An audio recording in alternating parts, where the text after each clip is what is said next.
3 बजे की खबरों में आप सभी दर्शकों का बहुत बहुत स्वागत है। आप देख रहे हैं टीवी 9 भारतवर्ष। मैं हूं आपके साथ निधि वासंदानी। आइए शुरुआत करते हैं खबरों की। सबसे पहले 25 बड़ी खबरों पर नजर। नीट पेपर लीक की जांच यूपी के प्रयागराज तक पहुंची। बिहार पुलिस 2 दिन पहले प्रयागराज आई थी। नीट पेपर लीक मामले को लेकर गुजरात में सीबीआई की रेड। पंचमहाल के 2 स्कूलों में छापे की खबर। दोनों स्कूलों में था नीट परीक्षा का सेंटर। नीट पेपर लीक मामले में सीबीआई एफएसएल की टीम को लेकर हजारीबाग के ओएसएस स्कूल पहुंची। सीबीआई ने प्रिंसिपल और वाइस प्रिंसिपल के फोन और लैपटॉप जब्त किए।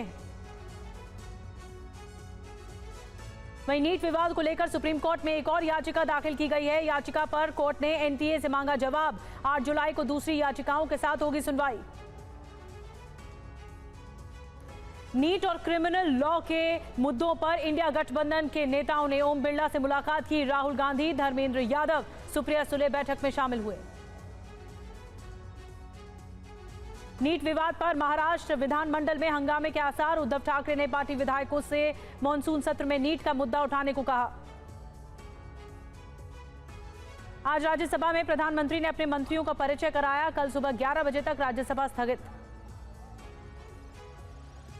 संसद में राष्ट्रपति ने अपने अभिभाषण के दौरान पेपर लीक का जिक्र करते हुए कहा कि पेपर लीक की निष्पक्ष जांच कराई जाएगी। दोषियों को कड़ी सजा मिलेगी। संसद ने पेपर लीक पर कानून बनाया। राष्ट्रपति ने अपने अभिभाषण के दौरान ईवीएम विवाद का भी जिक्र किया है। कहा, पहले बैलेट पेपर लूट लिए जाते थे, ईवीएम ने हर कसौटी को पार किया है। आपातकाल का जिक्र भी राष्ट्रपति ने अपने अभिभाषण में किया। उन्होंने कहा, 1975 में देश में हाहाकार मचा था। आपातकाल संविधान पर सीधा हमला था। राष्ट्रपति के अभिभाषण पर बोले अखिलेश यादव, जब सरकार दावा करती है तो भारत 5वीं अर्थव्यवस्था बन गया है, तो आखिर देश का किसान दुखी क्यों है? राष्ट्रपति के अभिभाषण पर बोले कांग्रेस नेता प्रमोद तिवारी, अभिभाषण में कोई नई चीज नहीं है, नीट का भी जिक्र नहीं किया गया। सेंगोल पर जारी तनाव पर बोली केंद्रीय मंत्री अनुप्रिया पटेल, जब सेंगोल की स्थापना के समय समाजवादी पार्टी सदन में थी, उस समय उनके सांसद क्या कर रहे थे? राष्ट्रपति के अभिभाषण में आपातकाल के जिक्र पर कांग्रेस नेता इमरान मसूद का बयान, क्या हेमंत सोरेन और केजरीवाल को जेल में डालना आपातकाल नहीं है? संसद में सेंगोल की जगह संविधान की कॉपी स्थापित करने की मांग का मीसा भारती ने भी समर्थन किया। कहा, सेंगोल को म्यूजियम में रखना चाहिए। दिल्ली एम्स का बयान सामने आया है। पूर्व उप प्रधानमंत्री लालकृष्ण आडवाणी की हालत अभी स्थिर है। कल देर रात लालकृष्ण आडवाणी को दिल्ली के एम्स में भर्ती कराया गया। लालकृष्ण आडवाणी के एम्स में भर्ती होने के बाद कल देर रात जेपी नड्डा भी उनका हालचाल जानने के लिए एम्स पहुंचे थे। शराब घोटाले में गिरफ्तार अरविंद केजरीवाल से आज सीबीआई की पूछताछ। राउज एवेन्यू कोर्ट ने केजरीवाल को 3 दिन की सीबीआई रिमांड पर भेजा। केजरीवाल की गिरफ्तारी पर बोले पप्पू यादव, सरकार को सिर्फ हिटलरशाही और तानाशाही पर विश्वास है। केजरीवाल की सीबीआई गिरफ्तारी पर संजय राउत ने उठाए सवाल। कहा, यह तानाशाही है। हरियाणा की एक राज्यसभा सीट के चुनाव पर बोले दुष्यंत चौटाला, हम कांग्रेस को समर्थन देने को तैयार हैं, बीजेपी के साथ नहीं जाएंगे। बीजेपी के साथ जाने से हमें नुकसान हुआ। पूर्व केंद्रीय मंत्री अश्विनी चौबे ने कहा कि बिहार में बीजेपी की अगुवाई में सरकार बननी चाहिए, बीजेपी अकेले दम पर बहुमत लाए। बिहार में फिर एक बार पुल बारिश की मार झेल नहीं सका। किशनगंज में कनकई नदी पर बना पुल धंस गया। नदी के तेज बहाव में पुल के पिलर बह गए। जम्मू एडीजीपी आनंद जैन का बड़ा बयान सामने आया। जम्मू में करीब 7 आतंकी ग्रुप एक्टिव हैं। इनमें से 4 ग्रुप डोडा किश्तवाड़ में और 3 ग्रुप राजौरी पुंछ में सक्रिय हैं। तेलंगाना के संगारेड्डी जिले में हजारों मछलियों की मौत हो गई। आशंका है कि तालाब का पानी जहरीला होने की वजह से मछलियों की जान गई है। और आइए शुरुआत करते हैं वॉर जोन की 10 बड़ी खबरों के साथ। पहली बड़ी खबर आपको बता दें, लेबनान में ईरानी फोर्स की वॉर ड्रिल चल रही है। ईरानी फोर्स ने डमी हमलों की प्रैक्टिस की है। लेबनान में मौजूद सुरंगों में डमी चलाए गए। डमी ऑपरेशन का वीडियो भी जारी किया गया है।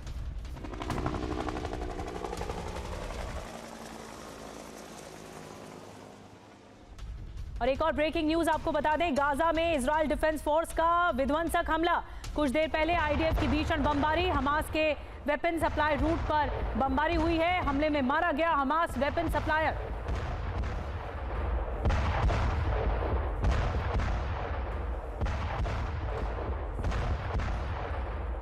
और एक और बड़ी खबर इस वक्त की, एक और ब्रेकिंग न्यूज, गाजा में आईडीएफ का ग्राउंड ऑपरेशन फिर तेज कर दिया गया है। टैंक रेजिमेंट ने हमास ठिकानों पर बमबारी की है। गाजा पट्टी में एक्शन में दिखाई दिए इजरायल के बैटल टैंक।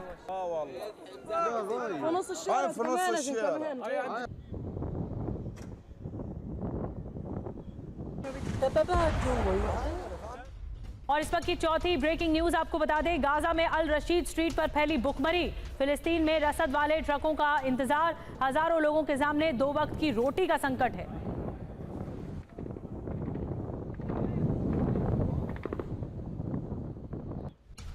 एक और बड़ी खबर, उत्तर कोरिया ने नई बैलिस्टिक मिसाइल का टेस्ट किया है। किम जोंग का दावा, इससे कई गुना बढ़ेगी सैन्य क्षमता।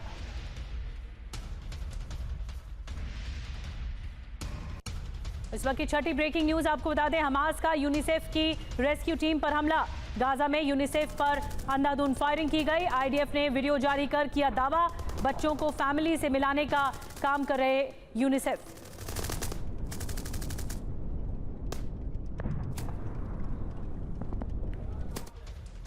इस वक्त एक और बड़ी खबर, नीपर नदी के पास यूक्रेन का विध्वंसक हमला। रूसी कब्जे वाले इलाके में गोलियों की बौछार की गई है। नीपर नदी पार करने की कोशिश में रूसी सैनिक।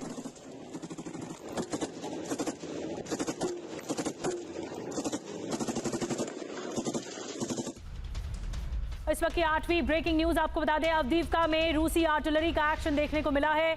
रूस ने यूक्रेन की पोस्ट पर बरसाए हैं बम। हमले में यूक्रेन के 77 सैनिकों की मौत हो गई है।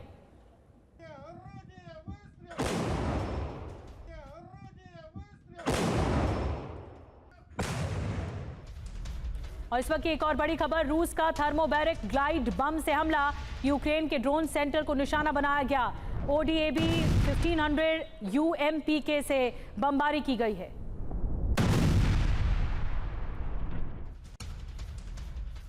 इस वक्त एक और बड़ी खबर, रूस के स्नाइपर ने बचाए कई रूसी सैनिक। यूक्रेन के FPV ड्रोन को हवा में नष्ट कर दिया। ड्रोन से रूसी मोर्चे पर गिरने वाले थे विस्फोटक।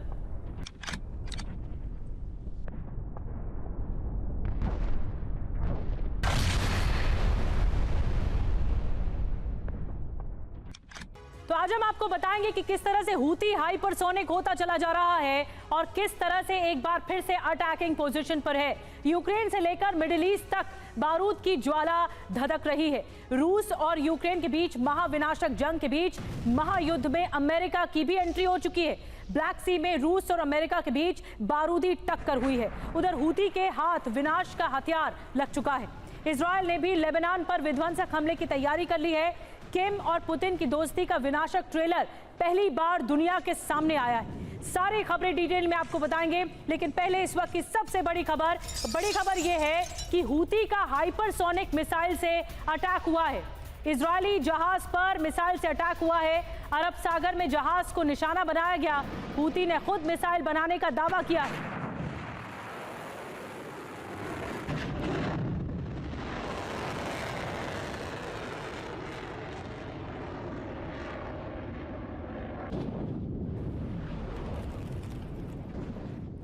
और आइए आपको बताते हैं कि जो अटैक किया गया हूती की तरफ से, हूती का हाइपरसोनिक अटैक आखिर क्या रहा, खबर क्या है। हूती का ये दावा है, खबर है हूती के पास हाइपरसोनिक मिसाइल। अब हूती का दावा है मिसाइल हमने खुद बनाई है। अब 5 सवाल इससे खड़े होते हैं। वो ये, पहला ये, हूती के पास हाइपरसोनिक मिसाइल कहां से आए, ये पहला सवाल। दूसरी बड़ी बात, क्या ईरान ने हूती को हाइपरसोनिक मिसाइलें दी हैं?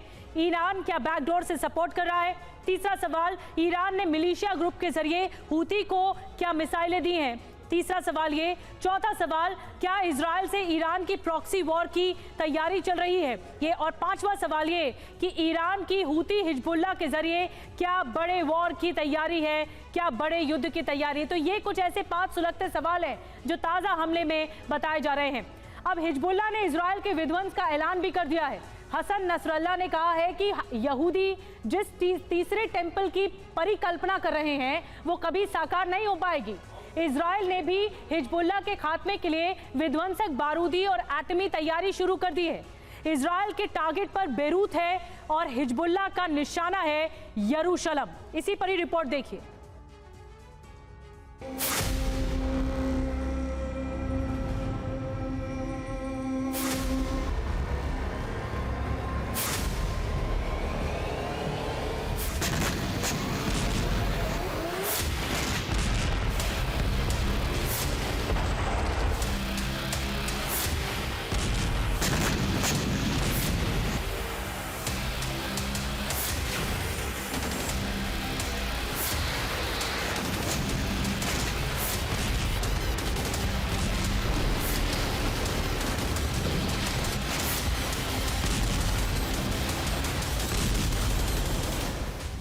अरब से महासंग्राम की बिसात बीत चुकी है क्योंकि इजराइल पर हिजबुल्लाह के हमले लगातार जारी हैं।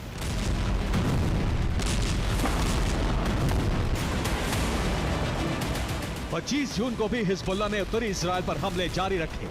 इन हमलों में कई इजरायली सैन्य बेस को भारी नुकसान पहुंचा है।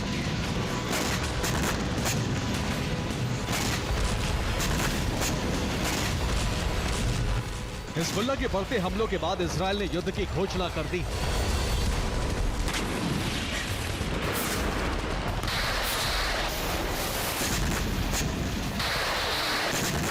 अमेरिका दौरे पर रक्षा मंत्री योव गैलेंट ने कहा है कि हिजबुल्लाह युद्ध की आग भड़का रहा है। इसके साथ ही इजराइल के नेशनल यूनिटी पार्टी के चेयरमैन बेनी गेंट्स ने हिजबुल्लाह पर हमले का ऐलान कर दिया है। गेंट्स ने कहा है कि हिजबुल्लाह इजराइल की उत्तरी सीमा पर खतरा बना हुआ है।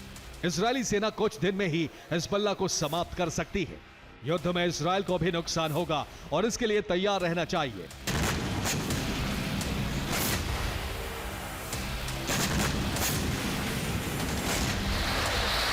हिजबुल्लाह पर इजराइल ने बड़े हमले की तैयारी कर ली है और जल्द ही लेबनान में ग्राउंड ऑपरेशन शुरू हो सकता है।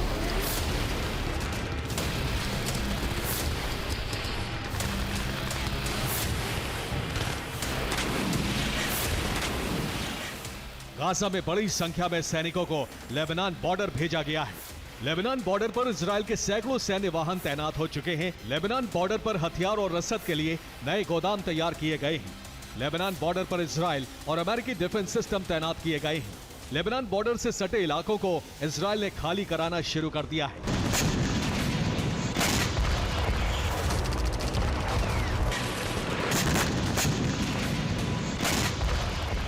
ये सभी संकेत इशारा कर रहे हैं कि इजराइल लेबनान पर हमले करने वाला है। जल्द ही इजराइल की सेना ब्लू लाइन को क्रॉस करके लेबनान में ग्राउंड ऑपरेशन शुरू कर सकती है।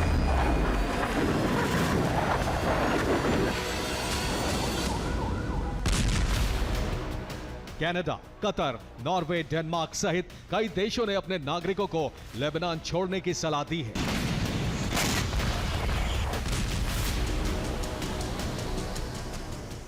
लेबनान पर हमलों के बढ़ते आसार देखने के बाद हिजबुल्लाह प्रमुख हसन नसरल्लाह ने इजराइल पर सबसे बड़े हमले का ऐलान कर दिया है।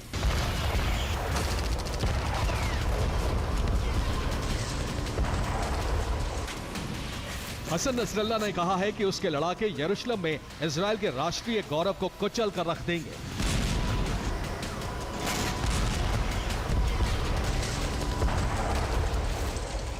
नसरल्लाह ने इतिहास का हवाला देते हुए कहा है कि 2500 साल पहले बेबीलोन ने यहूदियों का पहला टेंपल ऑफ सोलोमन ध्वस्त किया था। फिर पहली शताब्दी में यहूदियों का दूसरा टेंपल ऑफ हेरोड रोमन ने ध्वस्त किया। अब 21वीं सदी में यहूदियों की परिकल्पना तीसरे टेंपल को हिजबुल्लाह ध्वस्त करेगा।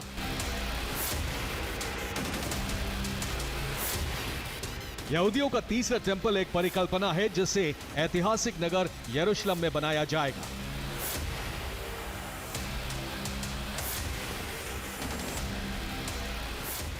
यहूदियों ने यरूशलेम की अल अक्सा मस्जिद और डोम ऑफ द रॉक की जगह इसे बनाने का प्लान तैयार कर रखा है।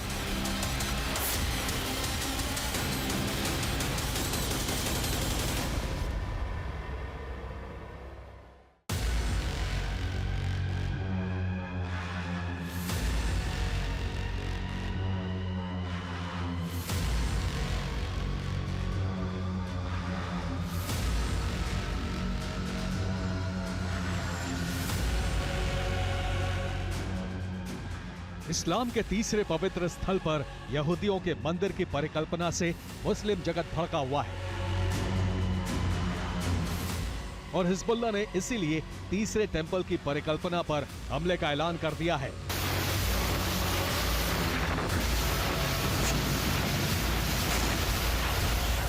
नसरुल्लाह ने इसे धर्म युद्ध में बदल दिया है और इसीलिए प्रॉक्सी संगठनों की संधि हो चुकी है जो मिलकर इजराइल पर हमला करने को तैयार है।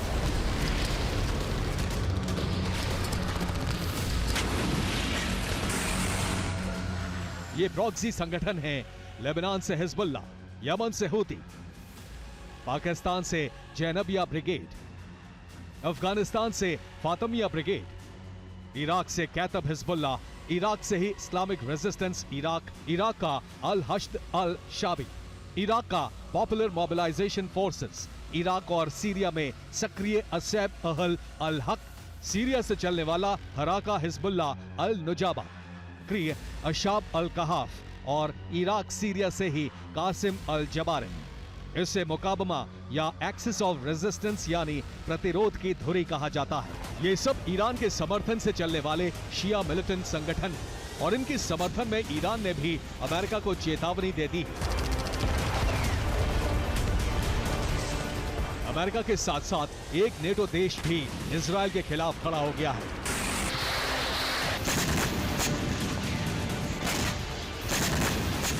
ईरान ने यूएस के विदेश मंत्रालय से कहा है कि लेबनान में ऑल आउट जंग शुरू हुई तो सभी शिया संगठन इजराइल के खिलाफ युद्ध छेड़ देंगे। नेटो सदस्य तुर्की ने कहा है कि इजराइल का मददगार साइप्रस भी युद्ध में बड़ी कीमत चुकाएगा। अरब में महासंग्राम की बिसात बीत चुकी है और हूती ने भी शक्ति प्रदर्शन कर दिया है। हूती ने एक नई बैलिस्टिक मिसाइल लॉन्च की है। इस मिसाइल से हूती ने इजराइल का मालवाहक जहाज MSC सरा ध्वस्त कर दिया। हूती प्रवक्ता याया सारी का दावा है कि मिसाइल अरब सागर, हिंद महासागर में केप ऑफ गुड होप तक सटीक हमला कर सकती है। इस वक्त एक और बड़ी खबर आपको बता दें, ब्लैक सी में रूस और अमेरिका की टक्कर। यूएस ड्रोन को रूस के फाइटर जेट ने रोका है। ब्लैक सी के ऊपर अमेरिकी निगरानी ड्रोन को रोका। अमेरिकी ड्रोन क्रीमिया के पास आसमान में था। और आपको ये भी बता दें कि MiG-31 ने ड्रोन को आगे बढ़ने से रोका है। तो ये समंदर में टक्कर है जो रूस और अमेरिका की देखने को मिल रही है। कुछ और ज्यादा डिटेल में जानकारी इस भिड़ंत की बताते हैं कि आखिर किस तरह से दो देश हैं वो कैसे समंदर में टक्कर होती है। अमेरिका और रूस की टक्कर, महायुद्ध का क्या ये ट्रेलर है? अमेरिका रूस, ये देखिए, ये दोनों आपको हम बता रहे हैं दोनों खेमे में कैसे हलचल है। क्रीमिया के पास उड़ रहा था अमेरिकी ड्रोन, वहीं रूस में फौरन MiG-31 से अमेरिकी ड्रोन को रोका गया। अब एक और बड़ी बात ये कि 52,500 फीट पर था ग्लोबल हॉक ड्रोन जो कि अमेरिका का था, और इस बीच रूस ने अमेरिकी ड्रोन को वापस लौटने को मजबूर कर दिया। एक और डिटेल जो इसकी सामने आई कि ब्लैक सी की निगरानी ये ड्रोन कर रहा था अमेरिका की ओर से, तो रूस ने इसे रोका। MiG-31 के रोकने के बाद ड्रोन इटली वापस लौट गया। एक और बड़ी जो जानकारी इससे जुड़ी हुई सामने आई है कि रूस अब दावा ये कर रहा है कि अटैकम्स के लिए सटीक टारगेट दे रहा था ये ड्रोन जो अमेरिका की तरफ से आया था। एक और दावा जो रूस कर रहा है, क्रीमिया पर हमले के लिए टारगेट दिखाया जा रहा था कि क्रीमिया पर हमला हो सकता है और अमेरिका इसका साथ दे रहा है क्योंकि अमेरिका ने ही ड्रोन भेजा जिसे वापस लौटने पर रूस ने मजबूर किया। तो ये कुछ बड़े पॉइंटर्स हैं जो कि रूस के दावे को दिखाते हैं। अमेरिका ने इराक अफगानिस्तान वॉर के अटैक प्लान को रूस के खिलाफ एक्टिवेट भी कर दिया है। दरअसल एक रिपोर्ट में दावा किया जा रहा है कि जल्द ही रूस यूक्रेन जंग में पहली बार अमेरिकी सेना दस्तक दे सकती है। यूक्रेन के अलग अलग वॉर फ्रंट पर बाइडेन ब्रिगेड की तैनाती हो सकती है।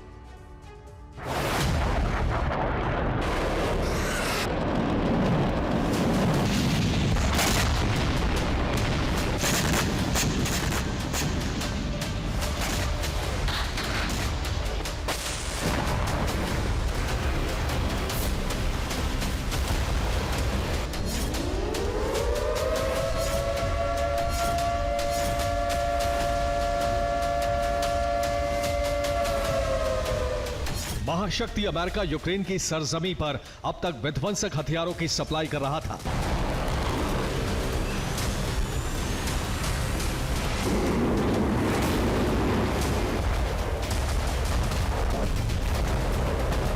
अटैक एमस जैसे टैक्टिकल मिसाइलों की खेप भेज रहा था।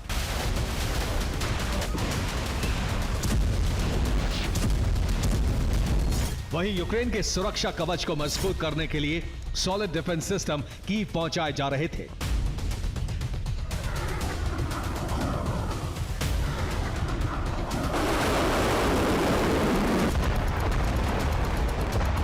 मगर रूस यूक्रेन जंग में पहली बार यूएस आर्मी की एंट्री हो सकती है। अमेरिकी सेना के जवान यूक्रेन के बैटल ग्राउंड में उतर सकते हैं।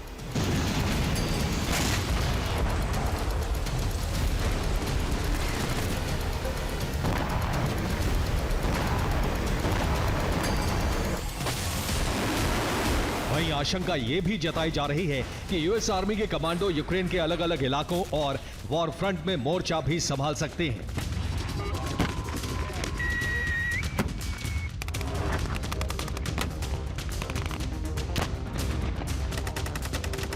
दरअसल सीएनएन ने अपनी एक्सक्लूसिव रिपोर्ट में दावा किया है कि बाइडेन सरकार जल्द ही यूएस आर्मी को यूक्रेन भेज सकती है।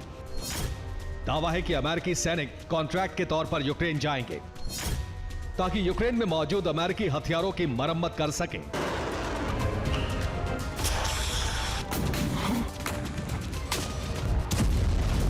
दरअसल बीते 28 महीनों से रूस यूक्रेन के बीच जो युद्ध लड़ा जा रहा है उसमें अमेरिका की सीधी दखलंदाजी है।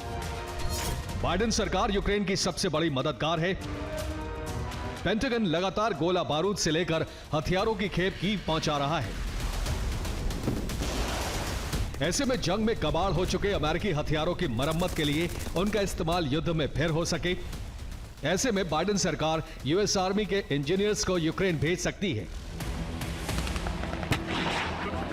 मगर गौर करने वाली बात यह है कि ठीक उसी तरह अमेरिका ने इराक और अफगानिस्तान वॉर में भी बड़े पैमाने पर कॉन्ट्रैक्टर भेजे थे और फिर दोनों युद्ध का अंजाम क्या हुआ यह पूरी दुनिया बखूबी जानती है।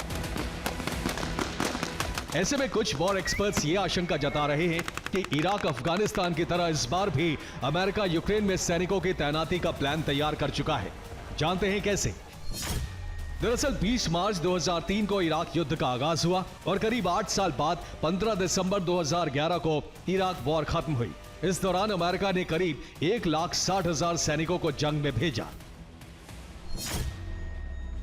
ठीक इसी तरह 7 अक्टूबर 2001 को अफगानिस्तान वॉर शुरू हुई जो करीब 20 सालों तक लड़ी गई। इस युद्ध में 2001 से 2010 तक यूएस आर्मी के करीब 1 लाख जवान अफगानिस्तान में तैनात थे। हालांकि इन दोनों फ्रंट पर अमेरिका की सीधी अदावत थी, लिहाजा यूएस आर्मी ने इराक और अफगानिस्तान पर सीधे धावा बोला। लेकिन रूस यूक्रेन जंग में हालात बिल्कुल अलग हैं। यूएस आर्मी रूस के खिलाफ सीधे जंग में नहीं उतर सकती, लिहाजा कॉन्ट्रैक्ट के तौर पर अमेरिकी सेना की टुकड़ी को यूक्रेन भेजने का ब्लूप्रिंट तैयार किया गया है।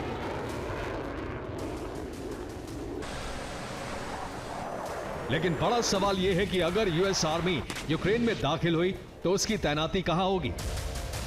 कहां अमेरिकी सेना के जवान अपना बेस कैंप बनाएंगे? किस फ्रंट से अटैक और डिफेंस का चक्रव्यूह तैयार होगा?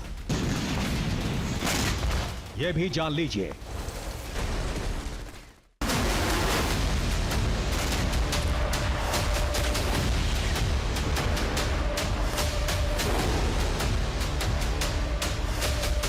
पहले अमेरिकी हथियार और अब यूएस आर्मी की यूक्रेन में तैनाती की खबरों ने क्रेमलिन में टेंशन बढ़ा दी है, क्योंकि अगर जंग में किसी भी अमेरिकी सैनिक की मौत हुई तो मुमकिन है महाशक्ति अमेरिका पूरी ताकत के साथ जंग में उतर जाएगा।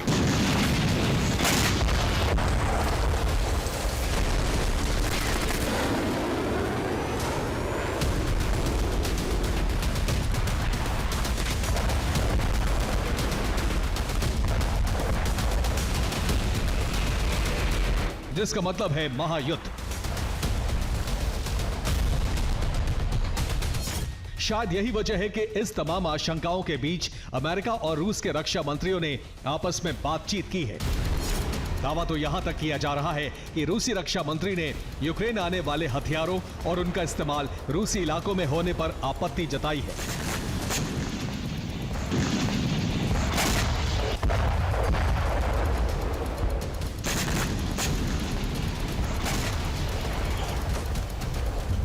रूस इसलिए भी भड़का हुआ है क्योंकि नॉर्वे के पास मौजूद रूस की सीमा पर बाइडेन ने बैलिस्टिक मिसाइल से लैस सबमरीन और यूएस एयरफोर्स के डूम्सडे विमान को तैनात कर दिया है। खबर तो यह भी सामने आ रही है कि नॉर्वे से सटे रूसी बॉर्डर के पास अमेरिकी नौसेना की सबमरीन ने वॉर ड्रिल भी की है।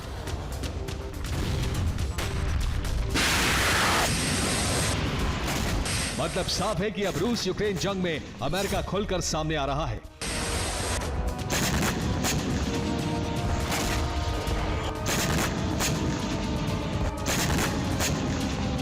जंग में हथियारों की सप्लाई से शुरू हुआ सिलसिला अब शक्ति प्रदर्शन और सेना की तैनाती तक जा पहुंचा है।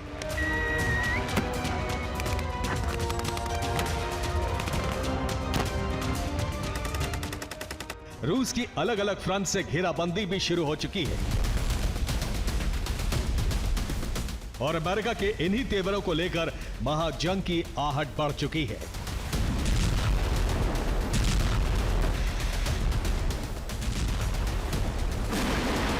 Bureau report TV9 Bharatvarsh. और इस वक्त एक और बड़ी खबर मिल रही है। रूस का यूक्रेन पर पूरी रात भीषण हमला हुआ है। ड्रोन और मिसाइल से बनाया निशाना। यूक्रेन ने 23 ड्रोन और 5 मिसाइल गिराई है। तो ड्रोन और मिसाइल से निशाना बनाया गया एक बार फिर से बड़ा प्रहार किया गया है।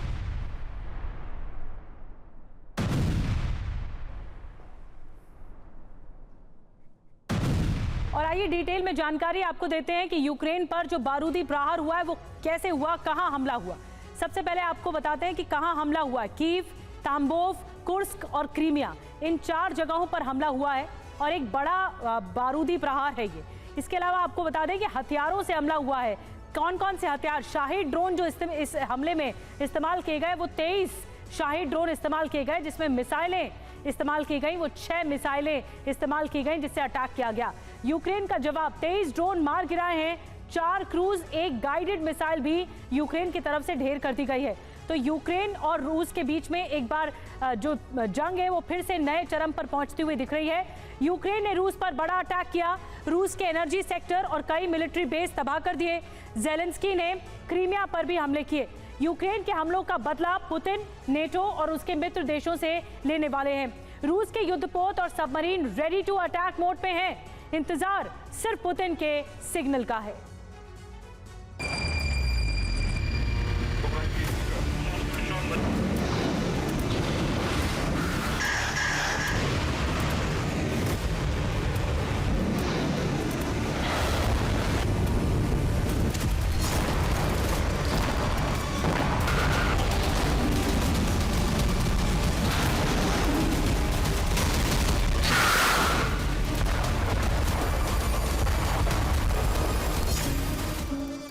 समंदर में रूसी युद्धपोत बारूद बरसा रहे हैं।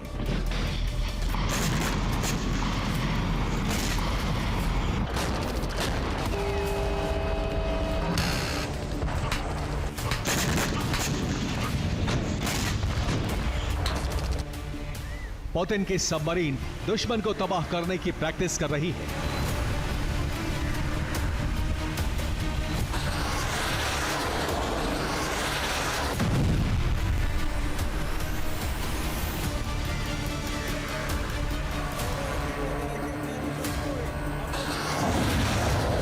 रूसी नौसेना मिसाइलें और ड्रोन हमलों का अभ्यास कर रहे हैं।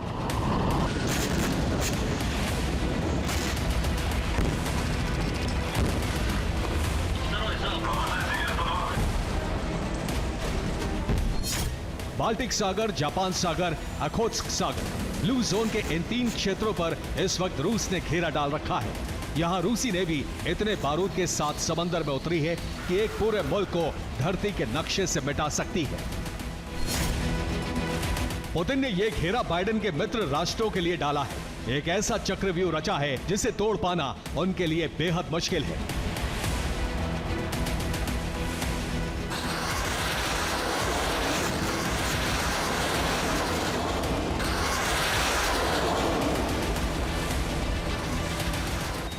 रूसी राष्ट्रपति का प्लान क्या है, टारगेट पर कौन कौन से देश हैं, सब कुछ बताएंगे। लेकिन पहले पुतिन ने ब्लू जोन को लाल करने का फैसला क्यों किया है, ये जान लीजिए।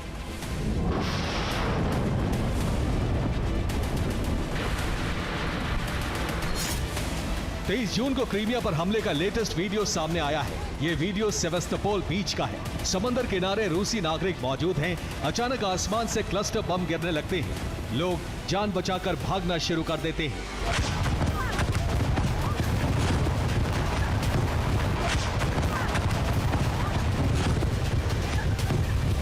23 जून को यूक्रेन ने क्रीमिया, सेवास्तोपोल और उसके आसपास के इलाकों में भीषण हमला किया था।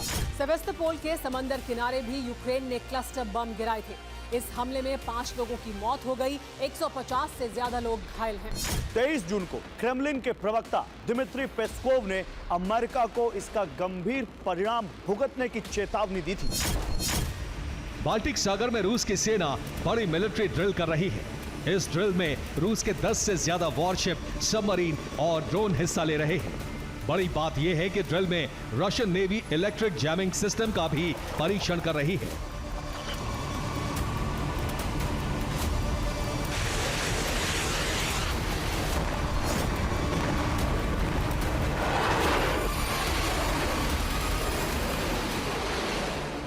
बाल्टिक सी में पुतिन के रडार पर नेटो देश है। Finland, Estonia, Latvia, Lithuania, Poland, Denmark, Sweden, ये सभी देश बाल्टिक सागर के चारों ओर मौजूद हैं। इसीलिए बाल्टिक सागर को नेटो लेक भी कहा जाने लगा है। एक्सपर्ट्स की माने तो पुतिन किसी भी वक्त इन नेटो देशों पर हमले कर सकते हैं। एक तरफ रूसी नौसेना ने यूरोप में नेटो देशों को घेर रखा है, तो एशिया में भी रूसी सेना के घेरे में अमेरिका के 2 मित्र राष्ट्र हैं। ओखोत्स्क और जापान सागर में रूसी नौसेनाएं वॉर ड्रिल कर रही हैं, जहां से इनके निशाने पर जापान और दक्षिण कोरिया है।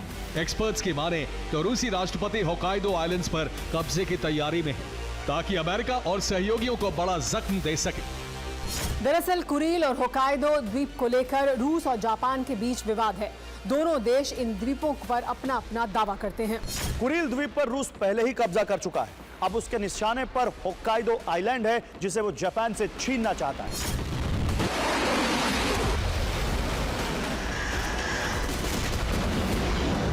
ब्लू जोन में पुतिन की जंगी तैयारियों को देखते हुए अमेरिका भी एक्शन मोड में है।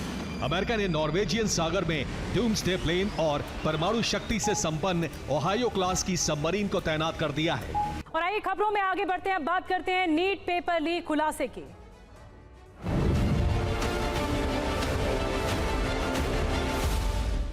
जी हां, बड़ी खबर आपको बता दें, नीट पेपर लीक में सीबीआई ने पटना से 2 लोगों को गिरफ्तार किया है। मनीष प्रकाश और आशुतोष को गिरफ्तार किया गया है।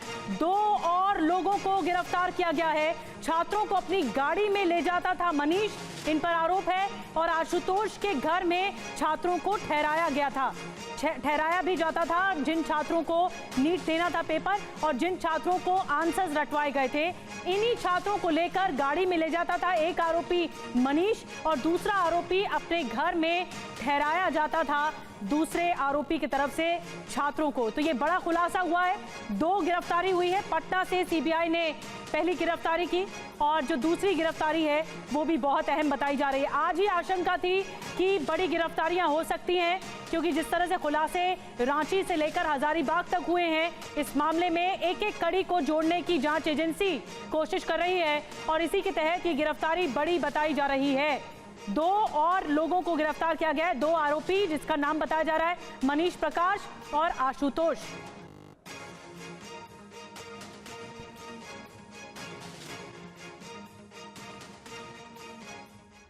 तो पटना पेपर लीक पर TV9 पर लगातार खुलासे किए जा रहे हैं। पटना से हजारीबाग तक साजिश के हर कनेक्शन की पड़ताल भी आपके सामने हम रख रहे हैं। बिहार के नालंदा और झारखंड के हजारीबाग और रांची से हर बड़ी अपडेट आप तक पहुंचा रहे हैं। बड़ी बात यह है इसमें कि नीट पेपर लीक मामले में एक और बड़ी खबर मिल रही है।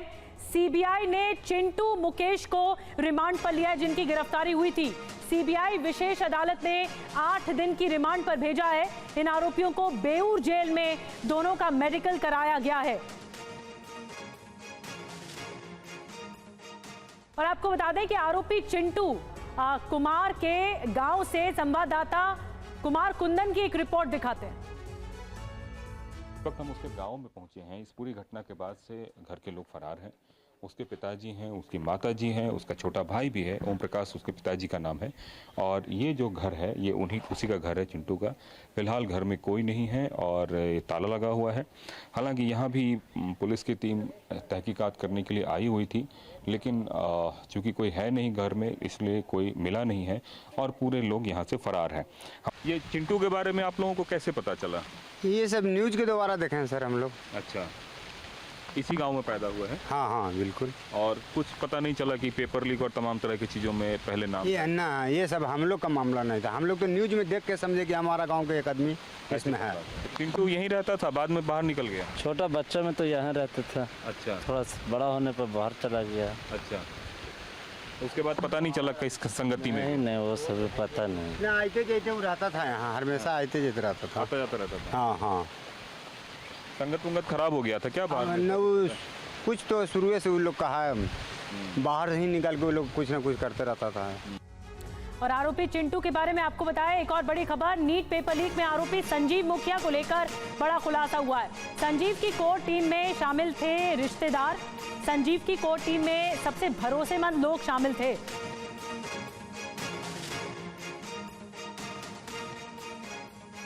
और एक और बड़ा कनेक्शन निकलकर सामने आया। ओएसएस स्कूल से यूजीसी नेट कनेक्शन भी जुड़ गया है। टीवी9 की पड़ताल में बहुत बड़ा खुलासा हुआ है। आपको बता दें कि ओएसएस स्कूल में यूजीसी नेट परीक्षा भी हुई है।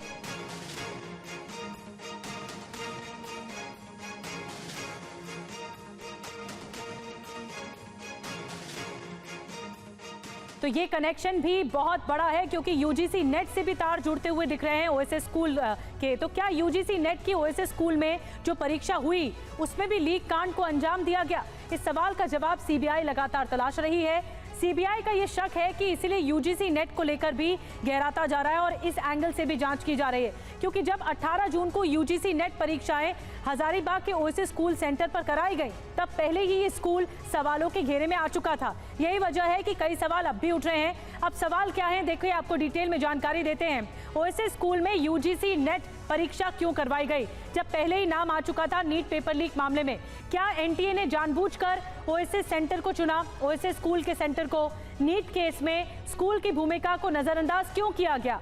क्या ओएसएस स्कूल में यूजीसी नेट पेपर में कोई गड़बड़ी हुई? ये सवाल है। और एक और बड़ा सवाल ये भी, ओएसएस स्कूल में यूजीसी नेट परीक्षाएं क्यों करवाई गई? क्या एनटीए ने ये कदम डेलिब्रेट उठाया है, जानबूझकर उठाया है? ये जो 4 कड़ियां हैं ओएसएस स्कूल से जुड़ी हुई, वो आपको बताते हैं क्योंकि ये इंटरकनेक्टेड है। ये नीट केस में स्कूल की भूमिका को क्या नजरअंदाज किया गया जानबूझकर? क्योंकि यूजीसी नेट की परीक्षाएं बाद में हुई है और फिर उसके बाद उसे रद्द कर दिया गया। तो ये कई सवाल हैं जो आपकी टीवी स्क्रीन पर इस वक्त सामने आ रहे हैं। क्या एनटीए ने जानबूझकर ओएसएस को सेंटर चुना? ये महत्वपूर्ण सवाल है। और एक और अहम बात यह कि एफएसएल की टीम भी ओएसएस स्कूल में मौजूद है जो सबूत जुटा रही है। एफएसएल की टीम को अपने साथ लेकर पहुंची है सीबीआई।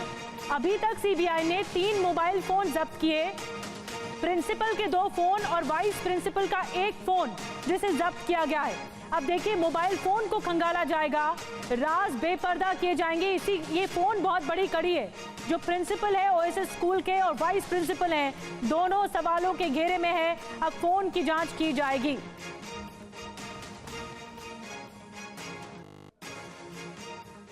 तो पेपर लीक का जो एपिसेंटर है फिलहाल हजारीबाग बना हुआ है, क्योंकि यहीं से बहुत बड़े खुलासे हो रहे हैं। ओएसएस स्कूल जहां नीट का पेपर हुआ था, वहां के प्रिंसिपल और वाइस प्रिंसिपल को सीबीआई ने डिटेन किया है, हिरासत में लिया है। इन दोनों पर शक है क्योंकि जो जला हुआ प्रश्न पत्र, जो क्वेश्चन पेपर जला हुआ मिला था, वो इसी स्कूल को अलॉट किया गया था।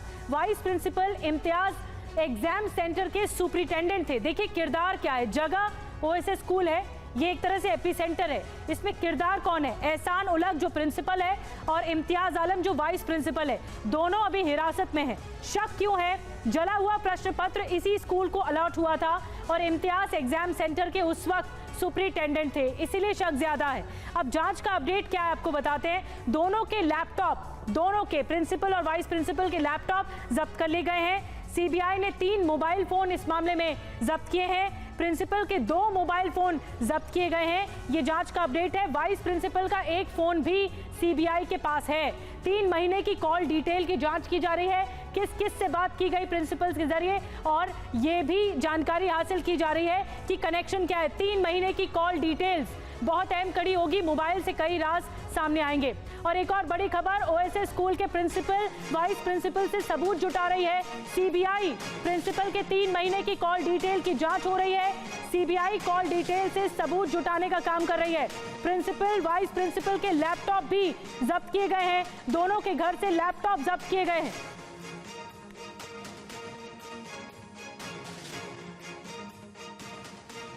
और इस बीच एक और बड़ी खबर, रांची के रिम्स मेडिकल कॉलेज का पेपर लीक कनेक्शन भी सामने आ रहा है। रिम्स के डॉक्टरों की पेपर सॉल्विंग में भूमिका है। पेपर सॉल्व करने के लिए मोटी रकम दी गई थी, ये सूत्र बता रहे हैं। सॉल्व पेपर पर ही छात्रों को दिया गया था, सॉल्व पेपर ही, यानी जो पूरी तरह से क्वेश्चन पेपर सॉल्व था आंसर्स के साथ, वही छात्रों को दिया गया था।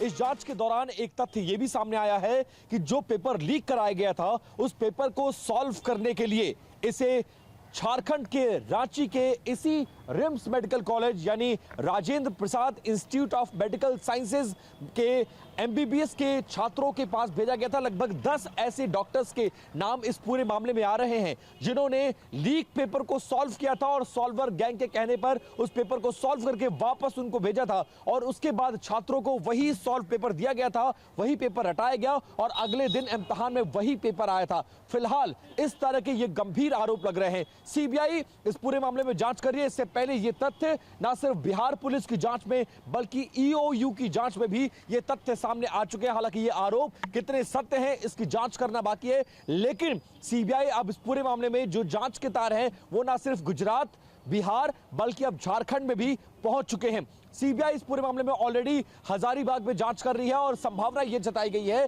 कि जल्द ही सीबीआई झारखंड के रांची के इस रिम्स मेडिकल कॉलेज में भी छापा मार के उन तमाम संदिग्ध डॉक्टरों से पूछताछ कर सकती है जिन पर आरोप लगा है कि नीट के पेपर जो लीक हुआ था उसको सॉल्व करवाने में उनकी भूमिका बहुत ज्यादा अहम थी। लिहाजा और आज की एक और बड़ी खबर, राष्ट्रपति द्रौपदी मुर्मू ने भी अपने अभिभाषण में पेपर लीक का जिक्र किया है। राष्ट्रपति द्रौपदी मुर्मू ने कहा कि पेपर लीक की निष्पक्ष जांच होगी। परीक्षा गड़बड़ी पर कानून हमने बनाया, परीक्षा प्रक्रिया में सुधार पर काम हो रहा है। पेपर लीक मामले में दोषियों को कड़ी सजा मिलेगी। सरकार का ये निरंतर प्रयास है कि देश के युवाओं को अपनी प्रतिभा दिखाने का उचित अवसर मिले। सरकारी भर्ती हो या फिर परीक्षाएं, सुनिए, परीक्षाएं किसी भी कारण से इनमें रुकावट आए, ये उचित नहीं है। इनमें शुचिता और पारदर्शिता बहुत जरूरी है। हाल ही में कुछ परीक्षाओं में हुई पेपर लीक की घटनाओं की निष्पक्ष जांच और दोषियों को कड़ी से कड़ी सजा दिलवाने के लिए मेरी सरकार प्रतिबद्ध है। हमारे इससे पहले भी हमने देखा है कि कई राज्यों में पेपर लीक की घटनाएं होती रही है। इस पर दलीय राजनीति से ऊपर उठकर देशव्यापी ठोस उपाय करने की जरूरत है। संसद ने भी परीक्षा में होने वाली गड़बड़ियों के विरुद्ध एक सख्त कानून बनाया है। मेरी सरकार परीक्षाओं से जुड़ी संस्थाओं, उनके कामकाज के तरीके, परीक्षा प्रक्रिया सभी में बड़ी सुधार करने की दिशा में काम कर रही है। और एक और बड़ी खबर आपको बता दें, नीट पेपर लीक केस में सुप्रीम कोर्ट में भी सुनवाई हुई। सुप्रीम कोर्ट ने एनटीए को नोटिस जारी किया है, नेशनल टेस्टिंग एजेंसी को। 8 जुलाई को अब अगली सुनवाई होनी है इस मामले में।